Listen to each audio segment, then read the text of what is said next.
Hello, welcome to Talking Pictures, your weekly Wednesday waffle of me and my good friend David having a little chat about movies. Folks, we've had a great year. We have. But we have another year to go. Incredible. I always find that at the end of the year, a new one starts. Yeah. And just like that, at the end of that year, a new one starts again. So I'm great that we've continued this tradition. Do you know what's great about movies and Letterboxd? Is that you can go through the list of movies you've watched. And I remember when we watched that, and I remember when we watched this. Mm-hmm. So we're just going to get that there next year. Yeah, brilliant. So, thank you for listening for today's episode. It's almost like a special episode, but it is a Wednesday weekly waffle. Weekly Wednesday waffle. Yeah. When does this episode come out? This episode comes out... Oh, this is the first one of the new year. Happy New Year, Brian. Yeah, Happy New Year to you. Good sir. 2024, yeah. Wow. Oh, fucking better be a good one. This is funny. We're talking from the past. We're recording this now before Christmas, but it's releasing after New Year. So time travel at its best. Yeah. At its most reasonable, logical sense. Mm-hmm. Hi, future guys. How are you? Are you happy? Are you fathers? Are you married? Are you a year older? So, what are we here to talk about today? We are here to talk about our top 10 anticipated movies for 2024. Okay. Strictly movies. TV shows a different ball game altogether. So, me and you have our top 10 movies, David, for this year, and hopefully we've got a bit of a diverse one. Hopefully some are the same. Hopefully there'll be different positions on the list because I have mine numbered. Yeah, so do I. Yeah, I purposely went through and decided what am I most looking forward to, which is difficult because there's a lot coming out next year. Yeah, and it's hard to look at this. You have a list on Letterboxd there for 2024 movies. It's 124 you have on there. And so to narrow that down to 10, very difficult. And there are a lot of movies that are currently undated. Yeah. So I tried to use arguable excuse to that. I only have one movie that's not dated, but it is 2024 slated. So hopefully it doesn't get bumped to 2025 like Jordan Peele's upcoming movie. Yeah. It's hopefully we won't be eating our words now as the months go on. But yeah, let's dive right in, I suppose, to our top 10. Would you like to go first? I will. I'll kick us off on this one. So, okay, my top 10 list. Unfortunately, one of my top picks got kicked off. No, don't want to change it. No. I'm just saying it now that I did initially have Spider-Verse on here, but then found out that it was 2025, which is disappointing.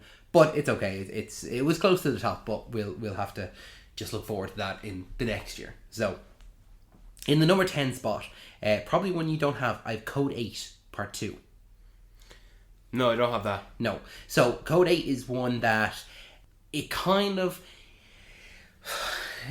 It's weird. It's like, I was going to say I'm nostalgic for it, but when I was a teenager, I was a big Arrow fan. Yeah. So I was a big Stephen Amell and Robbie Amell fan. I think I watched a couple of shows. So Robbie Amell was on a show called The Tomorrow People. It only had like one season. So I was just a big like Robbie Amell, Stephen Amell fan. Yeah. Brothers, aren't they? Or are they cousins? They're cousins. Cousins. And they came out with then the short film Code 8, and then that got turned into a full feature film. It's on Netflix, I'm pretty sure, and it's quite popular. It's kind of low budget sci-fi. So it's got a bit of a cult following. Cult following. I don't even know if it's a cult following. I think it is just a popular movie amongst the general audience. It's just a small audience, I think, because I have heard of it. It's a name title to remember. Mm-hmm. I do know a trailer for a second movie came out. It's not a TV show or a limited. No. It's a full film. Okay.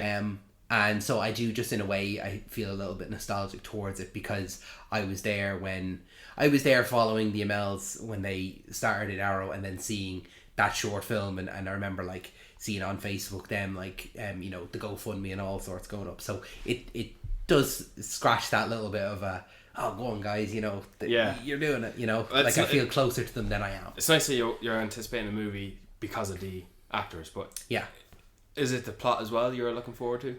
I would have to genuinely go back and watch the first one again. I think it's a plot of guys that are like born with superpowers, but nearly everyone's born with a superpower. Right. So like you have like kind of like levels. Like I'm pretty sure the main guy is like a level 3 electric. Do you know, like everyone's kind of got like a base level of some kind of powers. So he's an electrician because he has those powers, and some people have like fire, so there'd be welders and stuff like that. Like superpowers are very commonplace and they're put to use. You know that, and then these guys use their powers to kind of rob banks and stuff like that. Like they're not the good guys. Right. You know, they're that's interesting. I must actually give that a watch then. yeah.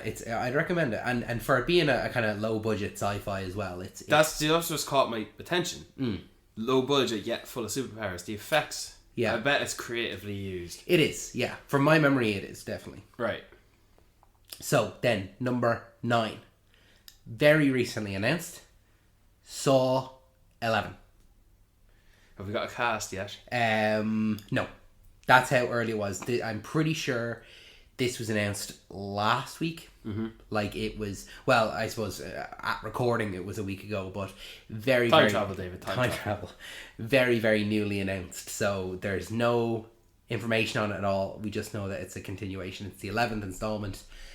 We talked about Saw X last year in one of our episodes, and we both liked it. We both said we'd like to see it continue. We'd like to see it go with Hoffman, continue it on, or even alternatively, like the guys in Spiral, Chris Rock character and stuff. But I'm not going to give it much thought, only because I just want to wait to see what direction they're going to go. So I don't want to anticipate Hoffman if we don't get him. Yeah. You know? Yeah. Like, they could just do a new Saw movie altogether. And it's one of those franchises that like realistically, like the next 3 years we could see an installment every year, because that's how it was originally. But if they want to do within the timelines, they're just gonna, it's gonna be a lot of strength and work to do it, because they have to work within a time frame if they want to reuse the same characters if they've passed away.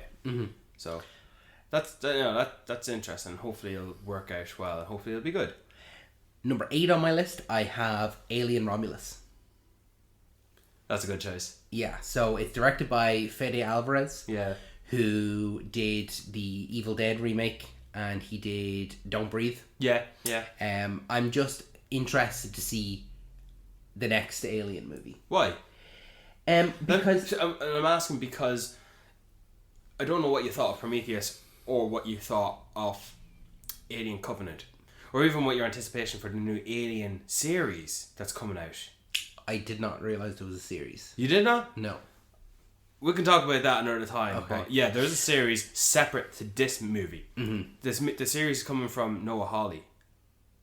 Who's that? He did Legion and he does Fargo.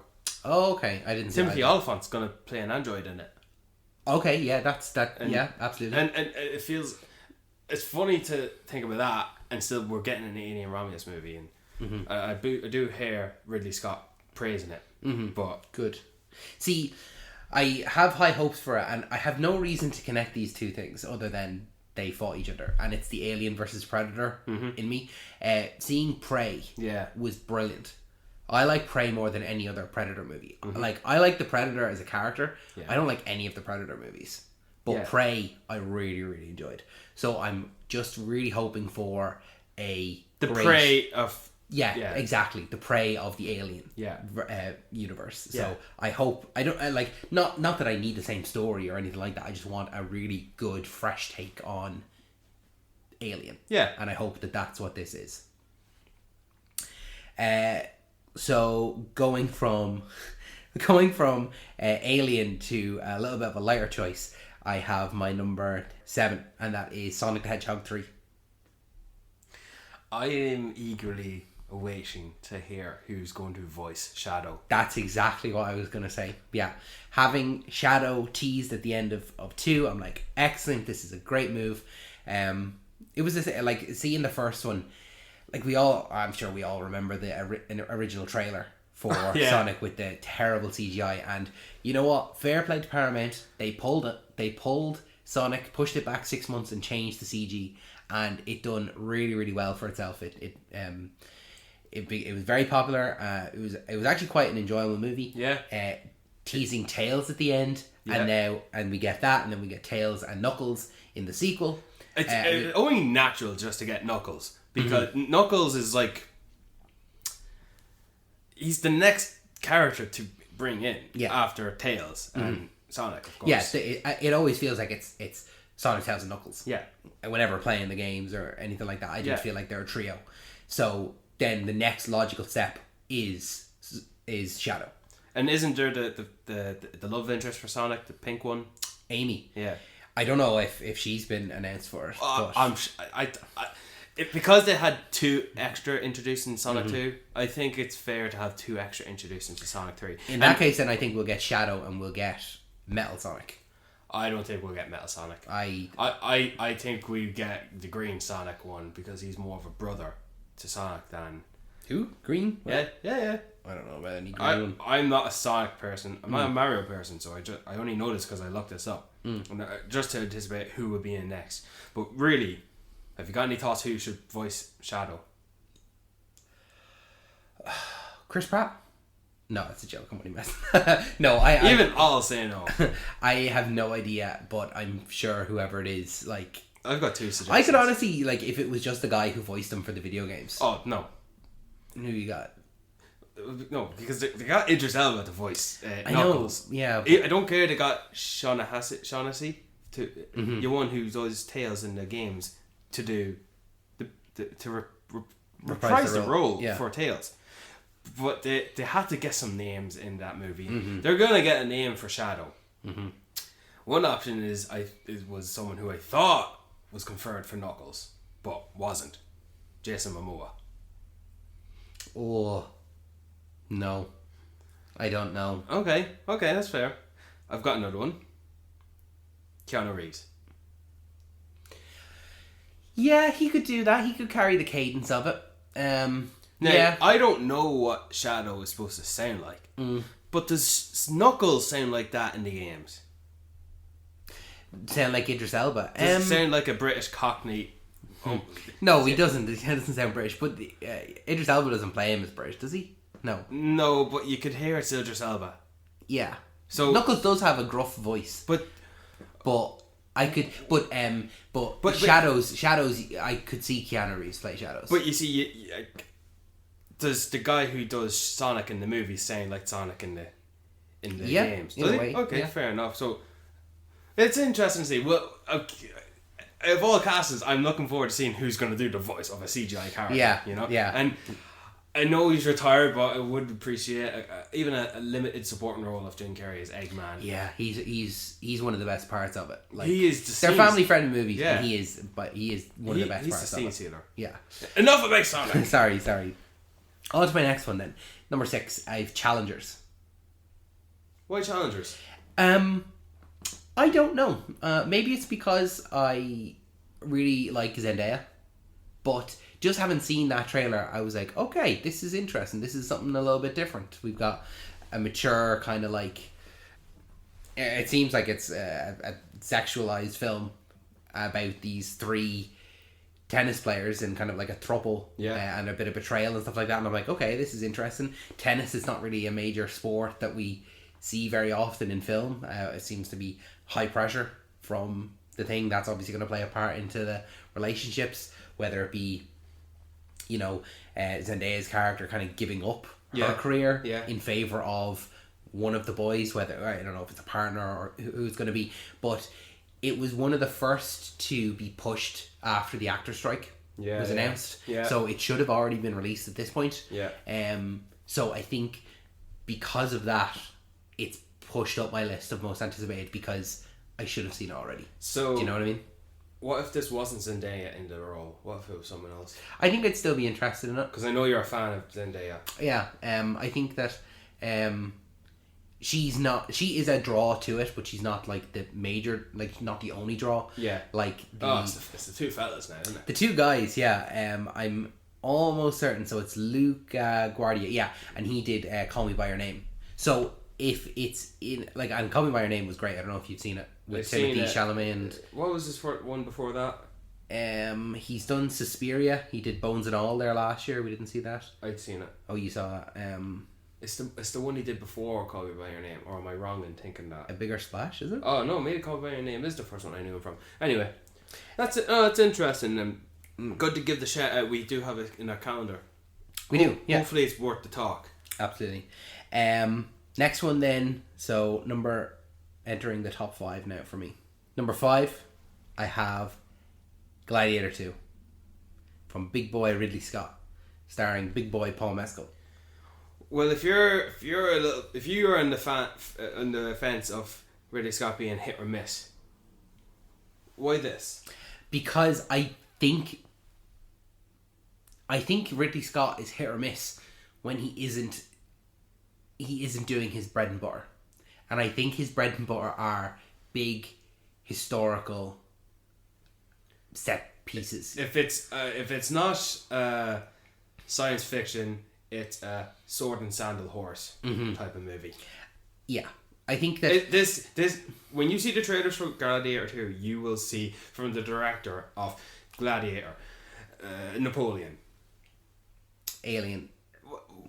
I would say Exodus, even though a lot of people don't like that movie. You think they'll like, I suppose if you looked at it, they'll do the good ones, because I always find it strange, for example, to promote Iron Man from the director of Iron Man for the trailer of The Jungle Book. Because you even have the font of Iron Man in the Jungle Book trailer. It definitely doesn't fit. Yeah, because it could be very easy to put this up as from the director of Gladiator, The Last Duel, Kingdom of Heaven. The Last Duel is another one that I was trying to come up with. Robin Hood. Do you know, like, in similar vein. That's just a list on Letterboxd on its own of Ridley Scott type of movies, and then you throw Blade Runner and The Martian and all the other science fiction movies. But do you think they'll go with his hits from the creator of hits? They'll go Gladiator, Alien, Blade Runner, The Martian. They'll just do what they did for the Napoleon trailer. Yeah. The Napoleon trailer had it from the director. They'll just hit you with the hits, just to remind you. So looking forward to that. Looking forward to, like I was saying in our Napoleon review, just seeing these pieces of history that we can't see, that we never would ever get a chance to see. So seeing Paul Mescal, can't wait to see him.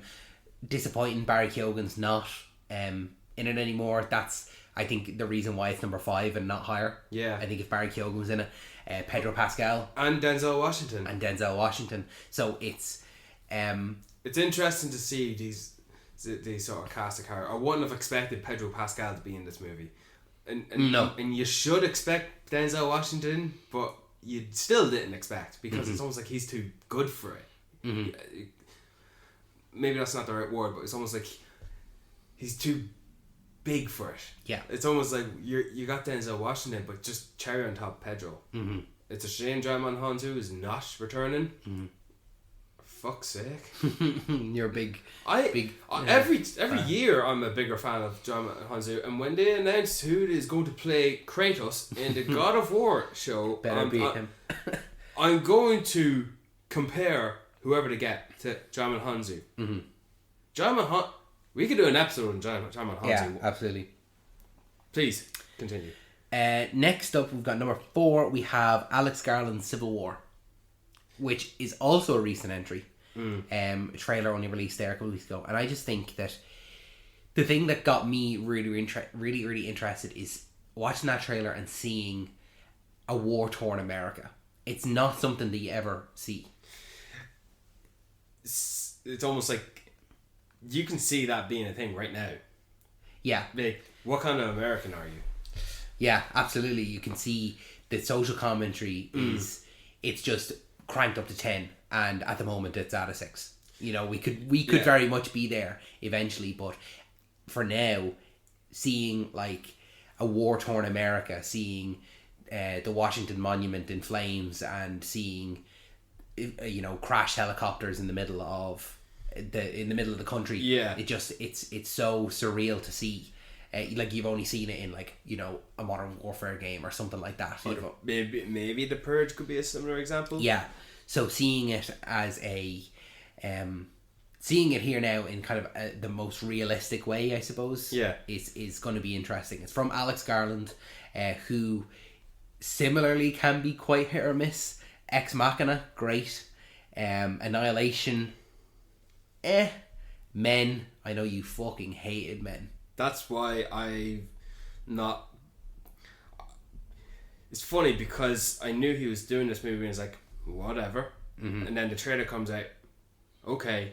But then the lads were talking about it, and they're enjoyment of the movie sort of made me watch the trailer again more objectively. And yeah, you know, I like I can see it, but I fucking hated Men. Yeah. Okay. Well, hopefully it's not going to be like that. It doesn't seem Yeah. like it's going to be anything like that. That's far more his more surreal vision. It's an interesting list so far. Yeah, man. I try to keep it varied. Number 3, we're going into a bit more of the classic Top 3, baby. top 3, into the more classic, like, oh yeah, of course these are top 3, but a bit more mainstream, even though pretty much all of mine have been mainstream, but it doesn't matter, it's what I'm looking forward to. Number 3, Deadpool 3. Yeah, that's fair. I mean, Fair. we're going to see Hugh Jackman again in the classic costume. We're gonna get almost all characters from previous 2 movies returning. Yeah. Almost all. Oh, he's almost like Deadpool's gang: Negasonic, Teenage Warhead, Colossus, and Blind Al. Blind Al, yeah. Yeah. What was And Negasonic Teenage Warhead's girlfriend? Yumiko? Yumiko. I loved. There was a little joke. She's coming back as Brilliant. well. There was a little joke in Deadpool 2 that I just loved, where Deadpool and Negasonic were like just bitching at each other, like, fuck you, fucking this. And then Yumiko is like, bye Wade, and she's like, bye Yumiko. Like, the two of them are like best friends, and the Yeah. other two hate each other. I think that I just really enjoyed that, and so I'm looking forward to see. I mean, it's the only MCU movie we're getting this year. and Deadpool 3 is going to be the savior of a lot of things. interesting as well because it's the first MCU mutant, Fox, the first big movie since the Fox merger. We've had a little bit in terms of cameos, Yeah. with the Marvels and Doctor Strange. Well, here's the thing. Like how I viewed, and I'm sure you did too, Guardians of the Galaxy 3 as just separate from the MCU, even though it's very much 100% part of it. This could be it too. Yeah, Cranked up another 100. yeah, I'm watching Deadpool 3 as a Deadpool 3 movie. not an MCU movie. Definitely, Yeah. most absolutely not. Doesn't matter if we get a familiar face from the MCU popping up here. Doesn't matter. It's Deadpool 3.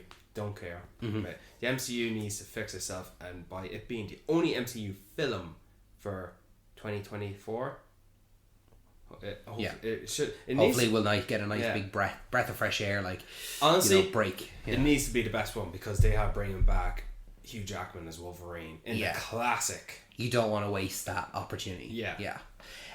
Number 2, Kingdom of the Planet of the Apes. Nice. It was one that I wasn't, when they first announced it, I was like, I don't really need that at all. I quite enjoyed the trilogy, Yeah. ending with War of the Planet of the Apes. Yeah. But then the trailer came out and I was like, oh, this looks stunning. This Yeah. looks great. And then when it came out that this is what takes place 200 years after 300 years, wasn't it? 300 years after Caesar has passed away. Yeah. So it's very much a different landscape, and we're seeing a huge jump in time for the apes world. Yeah. That's what got me so interested in it, and the technology that they've created with Andy Serkis and the motion capture and all, it genuinely, like, if you went back and showed this to the people who created Charlton Heston's Planet of the Apes, Yeah.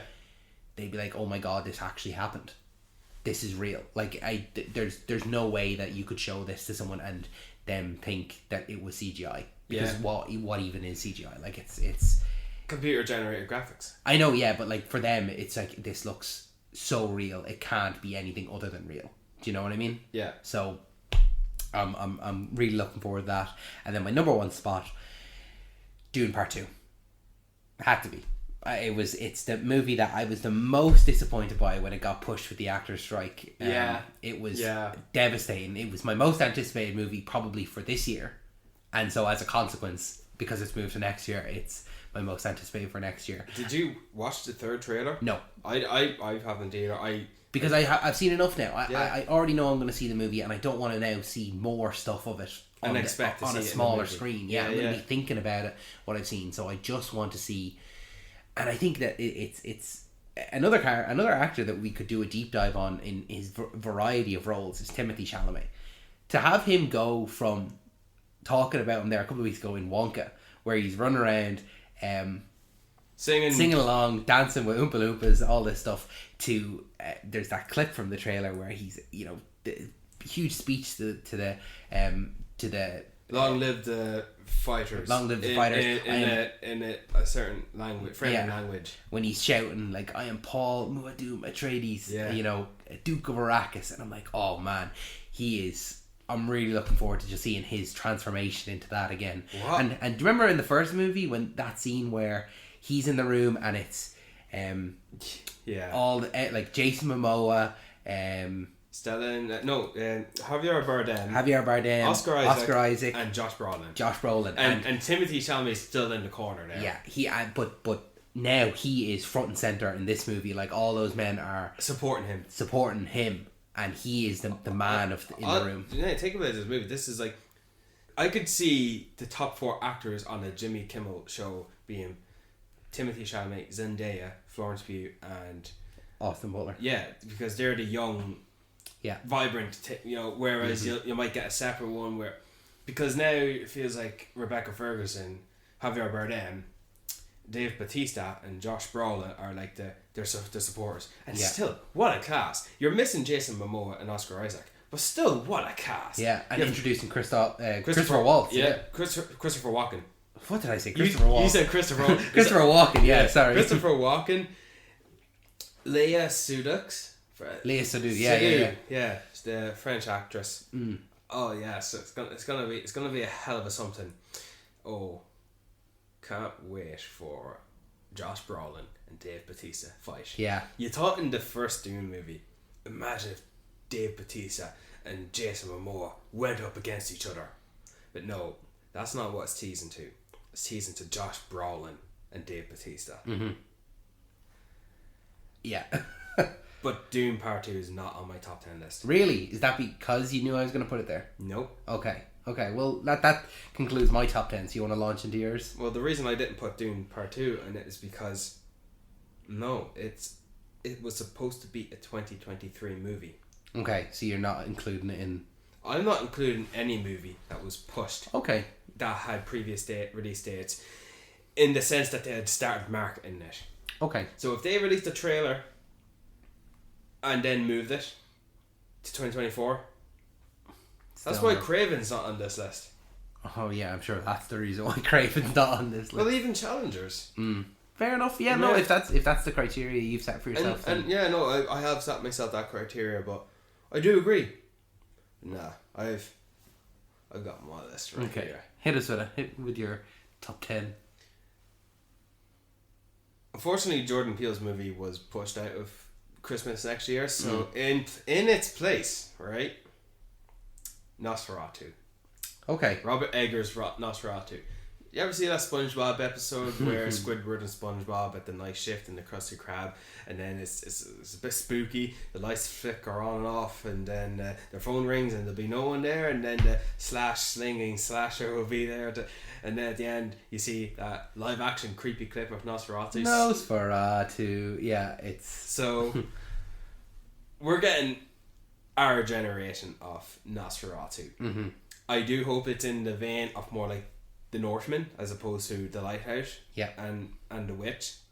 I hope it's more easily to swallow as a mainstream movie, because Bill Skarsgård, you thought he was great as Pennywise.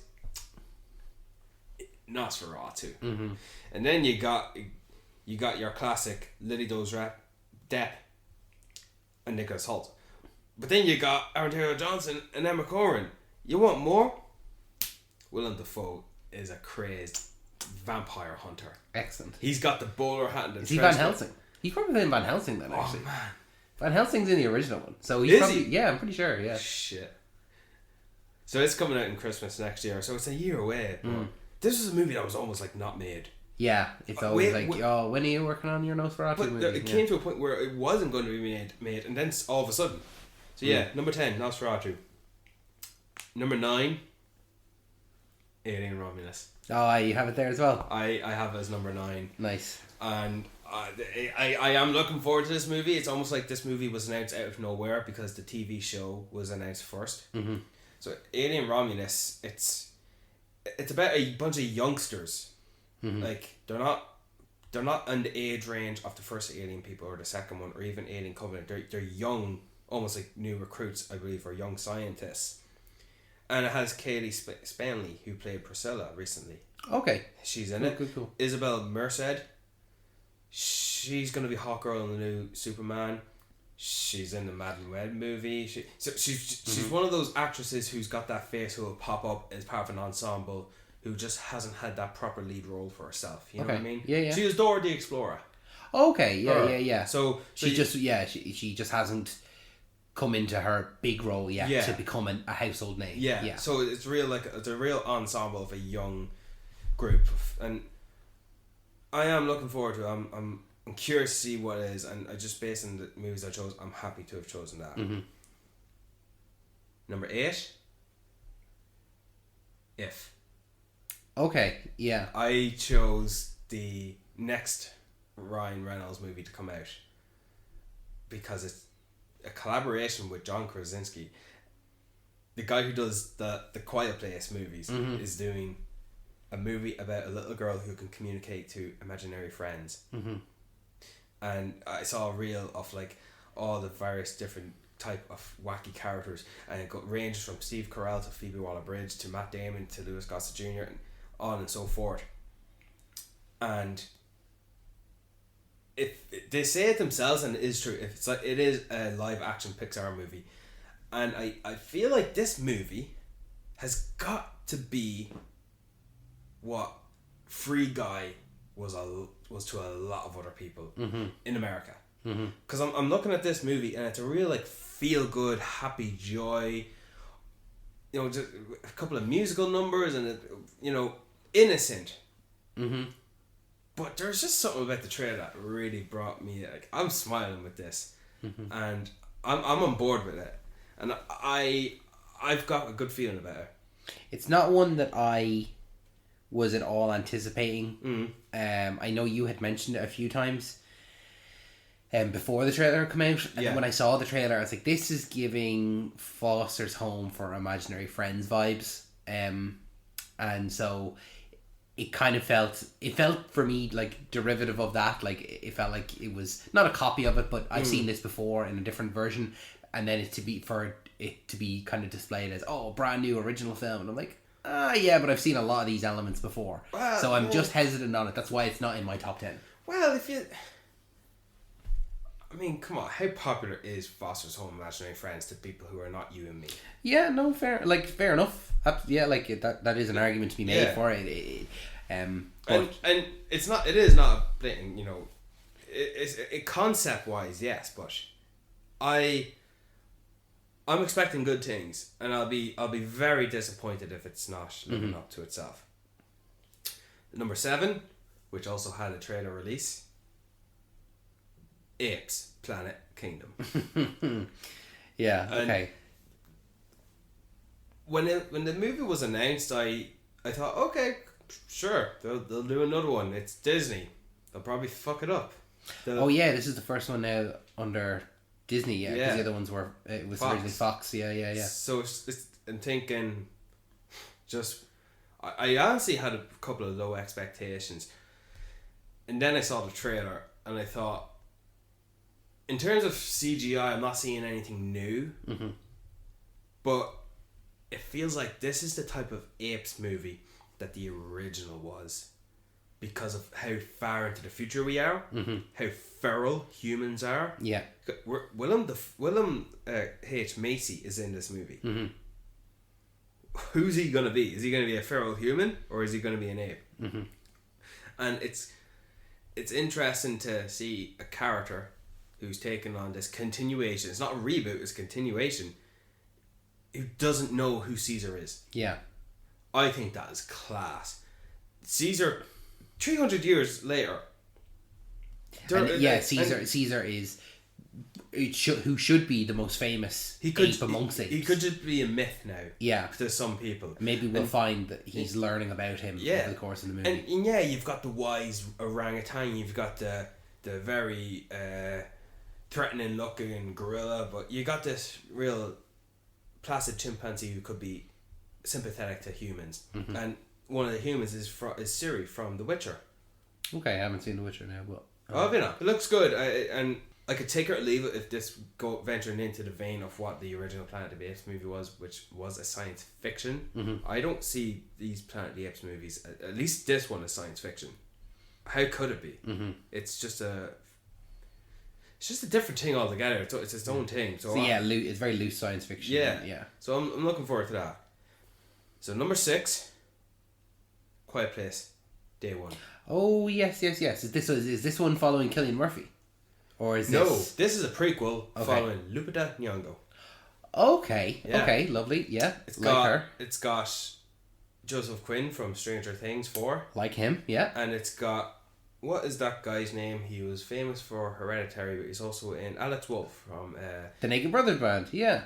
Alex Wolff. he was in Jumanji, and he was in Naked Brothers Band. Yeah. I have no idea who he is. Oh right. Okay. I have no idea who that is. Oh but yeah. I know It was a Nickelodeon show. Yeah. All right. Yeah. Well, yeah, A Quiet Place, Day One. No idea what the plot is about. It's from the director who did Pig. It'd probably be a lot more of the initial, like we saw the flashback in the second one, because it is Day One. Day One. I like how that title is reminiscent to a scene setting to the second movie, because in the first movie, because it's day 90 and then later day 100 and something or 200 and something, and in the second movie, in the flashback, Day One. Yeah. And so it's like almost like continuing it again. Yeah. You know? I think we'll get a lot of sequences of initial panic. Yeah. And hopefully they don't. Hopefully there's almost like no deaf people or hard of hearing people using sign language, because we're getting a different perspective. And guess what? Djimon Hounsou is coming back. Nice. He was in the second one as well. Yeah. Yeah, and it wouldn't make sense. Well, not that it wouldn't make sense, but if you did have hard of hearing characters, like, I think it's important in that story in Day One, Yeah. to not know that it is sound. That's what and how they're finding people, and how these people find other ways to survive. So hopefully it'll be good. And hopefully it's coming out in March next year. So hopefully, that's very soon. Excuse me, I'll eat that up. No, it's not March. It's in July. Okay. The reason I think it was previously March. I think. Oh, and it got pushed. Okay. Got pushed, yeah. But yeah. Well, I expect to see a trailer soon then. Number 5. Okay, so 5. It's undated, and hopefully this Guy Ritchie movie is gonna come out next year. The Ministry of Ungentlemanly Warfare. Oh yeah, I remember you saying this to me now. Yeah. Henry Cavill, Alan Richardson, Eliza Gonzalez. She was in Ambulance. Isa Gonzalez. Yeah. Yeah. And Baby Driver. But Winston Churchill sending off this sea captain with his ragtag sailor team to kick Hitler in the nuts. Fight Nazis. There's nothing else much about it, but it's almost similar to what I like, and what if you've listened to me talk about why I like ragtag movies in Rebel Moon, which we just posted previously to this episode. Yeah. You'll know why I've chosen this movie. No trailer, no release date proper, but hopefully Guy Ritchie. It's the type of Guy Ritchie movie he would do. Yeah. So hopefully it'll come out. Do you hope it's more of in the vein of The Gentleman or The Man from U.N.C.L.E.? Which a mix of both. A mix I don't of both. want it to be fully The Gentleman. I don't want it to be maybe a mix of Sherlock Holmes and Kingsman, which is Matthew Vaughn. Yeah. Funny enough, we've got another Matthew Vaughn Argyle, Henry Cavill movie coming out at the start of next year, Argyle. But it's quite interesting. Those guys are always compared similar to each other. But yeah, I just want it to be good. Yeah. Just give it to be good. Yeah. I like Henry Cavill, and Yeah. I want whatever he's in to be good. Yeah. Because I feel like he got pretty fucked over by Superman, that whole scenario, and then he left The Witcher because of creative differences, where he seems like a really passionate guy. Yeah. He's really into The Witcher, and he was really into Superman, and he lost both. Man, so he's gonna be busy. He's gonna be Highlander. He's gonna be in Warhammer. yeah. He's busy. He'll be fine. So yeah, I hope that's good though. Yeah. Number 4 is Joker Follow You Do. Oh, I didn't even think about that one. Yeah, okay. This one is a funny one, isn't it? It's interesting. It's a movie that shouldn't exist Exactly. in 2019. But you know, when your movie gets $1 billion, gets Oscar love, wins the lead actor an Oscar win. I mean, like, this is the first sequel Joaquin Phoenix is gonna do. Yeah. Wow. So, and then it is natural to bring in Harley Quinn. Absolutely. When I think the Joker, I obviously think Batman first. But Yeah. Harley Quinn is a very close second to think And about. Lady Gaga, after seeing her in House of Gucci, she was good in House of Gucci, but A Star Is Born. Yeah, that's where she really She's shines. good. And in an 80s setting as well, which just stands out separate from everything completely. So I'm happy to get this. I'm probably going to be set entirely in Arkham, I think, and it's going to have musical elements. Yeah. And not full on musical, I don't think, but I don't know how that's. Might get like dream sequence, almost like musical, like just going on in her head or something. I don't care. Just why do something new? I don't care. You'll probably win an Oscar and something anyway. Hopefully, so, yeah. Okay, David. Number 3. Ghostbusters. Ghostbusters. Okay, yeah. Yeah. I didn't put that on my list because it's not one that I'm happy to see it and I will see it, but it's not one that I'm eagerly anticipating. Like, oh, I can't wait for the new Ghostbusters. I think because how successful the Afterlife one was. Yeah. In being a legacy sequel, bringing the original cast back, achieving everything you wanted to achieve, and not doing a carbon copy of the original. It did it for me, and it's warranted a good sequel, and we're getting it, and it's in New York as well, and it's a frozen setting, so it was like it's doing something new. Patton Oswalt is an obvious guy to bring into the next one. Absolutely. Kumail Nanjiani, Love bring him. it on. Excellent. And I can see why you didn't put it on your list, but I think it's because I am expecting great things from it. So yeah, that's why I've chosen Ghostbusters, and hopefully it'll be good. Number 2 is Deadpool 3. Okay, yeah. Yeah. For the same reasons that I have it on mine, For probably. pretty much the same reasons you've put it on your list. If you want to know why I put it on the list, just listen to why David put it on the list. So that's, yeah. But David. I'm going to tell you now that you're number 1. The reason why I don't have this on my list is because of I knew for a fact this was going to be your number 1, and anything that I could say on my list, you were going to say tenfold. So, Brian, little drum roll here now. You tell us what your number 1 is. Ready? David, I would like you to. I just ruined that now because they were doing a drum roll, because I was going to ask you to tell the audience what my number 1 is. Okay, right. I'll do it. Ready? Drum roll again. Ready? Brian's number 1 choice for 2024 most anticipated film is Furiosa. Yeah. Did Did you listen to the trailer? Have you listened to the music in the trailer? Have you watched it? Have you seen Chris Hemsworth in it? I know it's. What episode was it where you did the trailer of the week? You absolutely just gushed over it, but there's nothing in the trailer that is like. Nothing in the trailer that would turn you off it. Everything is like, okay, now I need to see more of this. I want more. I want to see all of it.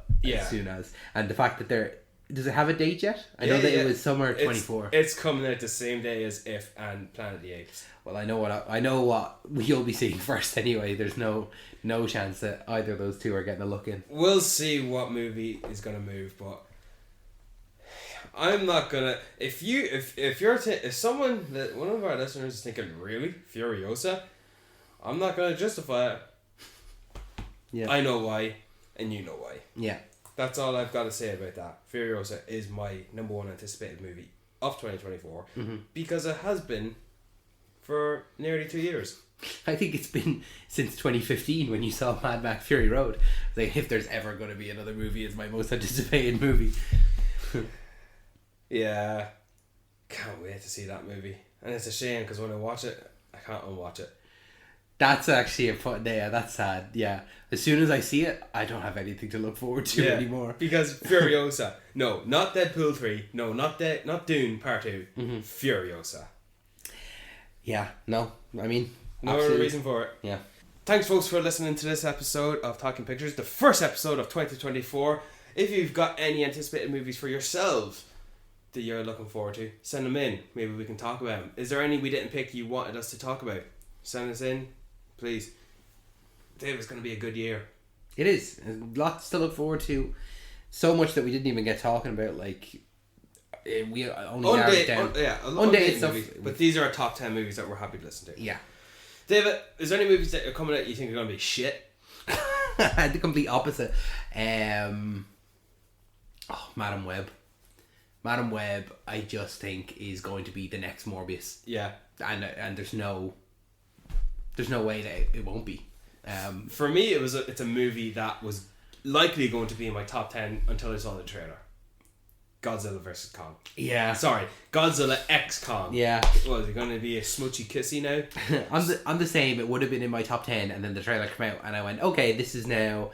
It's not in my top 10. I'm still looking forward to it. I'm going to see it, but it's just the opposite of Monarch now. I think it just closed the book when you see Godzilla running 100 miles per hour. That's not supposed to happen. Mm-hmm. He's supposed to be slow. If you want to see it, if you want to see what Godzilla should be, it's Godzilla -1. Yeah, or even Gareth Edwards. Like it's just so far removed from that version to this version. Or even watch Monarch on Apple TV. Yeah, that's a good show. Mm-hmm. But yeah, they've gone just a little bit too far with him. In one direction. That's I think. But before we close out, I just want to mention Borderlands. Oh, honorable mention, Borderlands. Yeah, that's more like 0 on my top 10 list. It doesn't get a spot. It's just it's because Craig Mazin left, and it's been delayed 3 years since it wrapped. Yeah, it's there's no point in putting it on the most anticipated list for 24 if you've had it on there since 2018, 19, something like that. Yeah. So I just want to shout out because David, you understand what Borderlands means to me. Absolutely. Yeah. Folks, thanks for listening. As I said, we're on Spotify and on Instagram where we promote stuff, but whatever you want to listen to. Once again, Talking Pictures Podcast, your weekly Wednesday waffle. Follow us in all our socials down below. Give us 5 stars if you can. Really appreciate it. And we'll see you in the next one. Looking forward to the next one, David. Thanks, Brian. See you next week.